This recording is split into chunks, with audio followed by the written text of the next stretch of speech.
Assalomu alaykum Umagenus kuzatuvchilari. Mana bugun sizlar uchun trenddagi 1x1 qurt uskunamizni obzorni qilib o'tamiz. Oldindan bitta like bosib qo'ying, biz boshladik.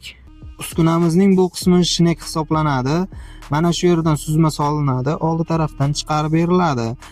Ko'rib turgan qoliplarni almashtirib qo'ysa bo'ladi. Bizdan xarid qilsangiz 4 ta qolip qo'shib beriladi. Oldida lazeri bor, shu lazerini legrovka qilib, xohlagan grammlaringga qo'ysalaring bo'ladi. Uskunamiz shunday ishlaydiki, 1 gram ham xato qilmaydi. Bu yerda o'chirib yoqib, legrovka qiladigan joylari bor. Endi bo'lsa bu qismi dumaloq shaklga keltirib beradi. Oldidagi mana bu aynakni pastlatib qo'ysangiz, palichka shakliga keltirib beradi. Lentasi choksiz, so'rtilmaydi, titilib ketib qolmaydi, sifatli materiallardan qilingan. Uskunamizning atrofi polni nejveka bilan qoplangan. Chirimaydi, zanglamaydi. Pryomoy sexdan olish uchun pastdagi nomerga aloqaga chiqing. Videoni yo'qotib qo'ymaslik uchun saqlab qo'ying.